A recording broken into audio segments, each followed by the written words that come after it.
Bonjour à tous, suite à la classe VIA, je vous propose donc un tutoriel précisant l'intégration des applications au sein de l'ENT.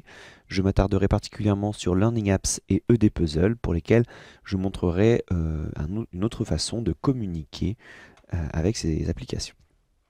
Donc la première chose à faire sur l'ENT est de créer une rubrique. Donc de mon côté, j'ai créé une rubrique bac à sable.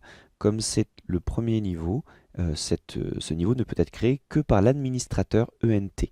Si vous êtes gestionnaire dans ce niveau 1, vous pourrez décliner une rubrique niveau 2 et une rubrique niveau 3. Donc ici, je vais créer une rubrique que je vais appeler Bruno et je la range dans bac à sable qui a été créé par mon administrateur. Je crée ma rubrique et je vais pouvoir la paramétrer. Je vais activer le service blog qui est réellement le service le plus simple pour proposer des articles aux élèves, puisqu'ici ils seront rangés les uns en dessous des autres. Si vous n'avez pas besoin de page d'accueil, si vous souhaitez que les élèves arrivent directement sur ces articles, au niveau d'ici la page d'accueil, je vais simplement dire que mes élèves seront accueillis par le service blog. Je n'ai plus besoin de rédiger de page d'accueil. Vous penserez à paramétrer les droits d'accès en fonction de vos besoins. J'enregistre. Voilà. Et je vais consulter ma rubrique. Je vois que pour l'instant, aucun article n'est présent. Je vais donc créer mon premier article avec un exemple Learning Apps. Le titre est obligatoire puisque vous voyez qu'il y a un astérix en face du titre de l'article. Le résumé et l'illustration sont facultatifs mais permet de repérer plus facilement les articles puisque l'illustration sera présente devant le titre au niveau du blog. Et je rentre dans l'éditeur de contenu où je veux maintenant intégrer mon exercice Learning Apps. Je me rends donc sur Learning Apps. Je vais voir mes applications. Deux moyens pour moi donc sur Learning Apps de communiquer une application. Soit je l'intègre dans l'ENT comme on va faire dans quelques instants, soit sur Learning Apps, je crée une classe, comme ici j'en ai plusieurs qui ont été créées. J'ouvre une de mes classes et lorsque je partage une application avec une de mes classes, j'ai ici un bouton statistique et je vois que cette application a été réalisée par uniquement un élève qui a fini. Le reste n'a pas ouvert mon application. Donc je ne sais pas si cet élève a réussi ou pas, mais je sais qu'il a ouvert l'application le 23 février 2017. En ce qui me concerne, je veux partager maintenant mon application sur l'ENT. Donc je choisis une application. Et il me propose en dessous des liens pour partager mon application. Je vais sélectionner le lien vers le plein écran. Je clique ici pour copier et je retourne sur mon ENT.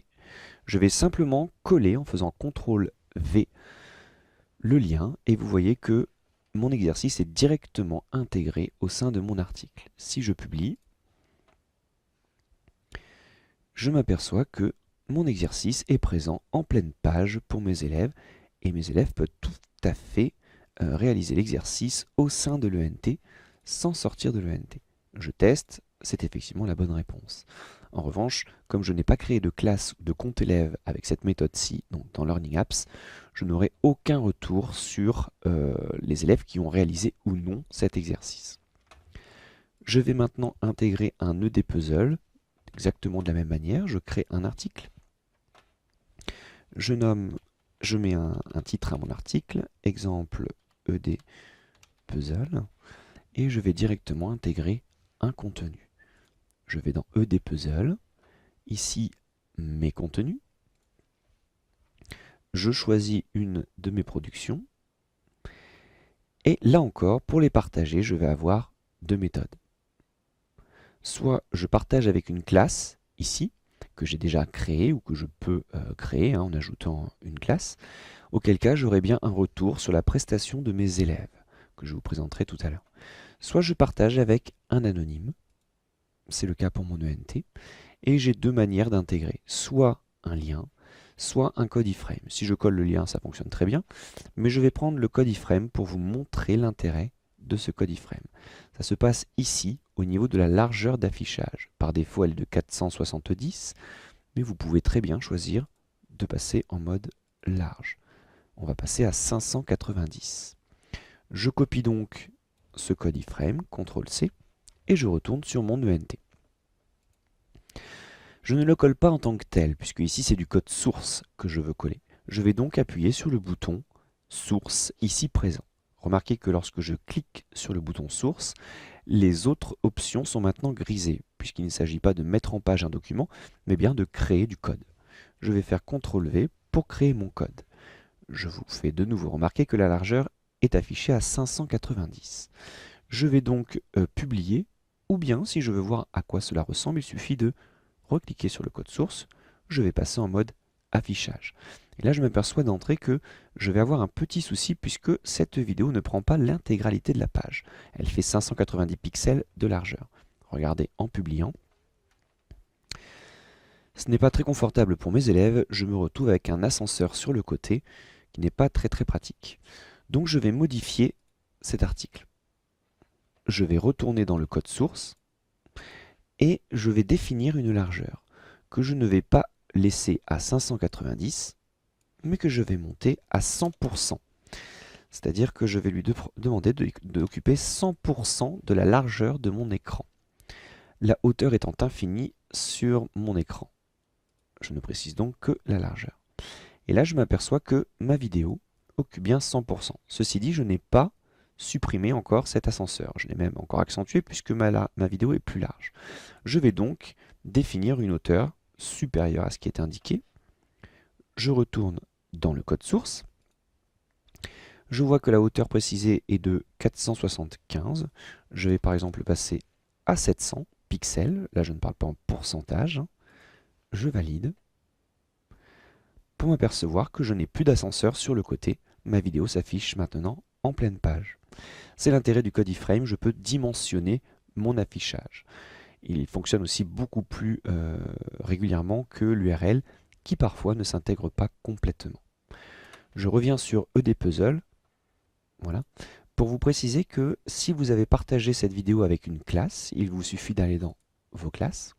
Mes classes sont proposées sur la partie de gauche et je vais par exemple retenir classe essai. Je vois que je leur ai proposé 3 vidéos et je vois que par exemple la vidéo sur l'organe de l'appareil digestif a été complétée à 38%. Donc je veux ensuite aller voir les progressions pour avoir plus de détails. Je vois que seul un élève a rempli à 100% le questionnaire proposé, alors que cet élève-là l'a rempli à 60%, celui-ci 30%. La colonne suivante m'indique les points attribués que je peux personnaliser. Et ici, la date de la dernière visualisation de l'élève. Donc je vais rentrer par exemple dans le détail de cet élève. Si je vois que ce premier tableau m'indique combien de fois l'élève a visionné des parties de la vidéo pour répondre aux différentes questions proposées, le code couleur est ici détaillé. Vous avez ensuite le détail des points attribués pour chacune des questions. Je remarque par exemple que pour cette première question, c'est une question ouverte. L'élève a proposé une réponse. Soit je peux valider cette réponse, auquel cas je lui accorde les 100 points. Soit je ne l'accorde pas, c'est une erreur, 0 points. Et si la réponse est partielle, je peux moi-même personnaliser la note que je souhaite rentrer. Donc par exemple, je mets 60 et voilà, il y aura 60 points. Donc une application qui permet quand même d'avoir beaucoup de retours sur les prestations des élèves dans la mesure où vous leur avez créé un compte, où vous avez créé votre classe et vous leur proposez les vidéos que vous avez réalisées.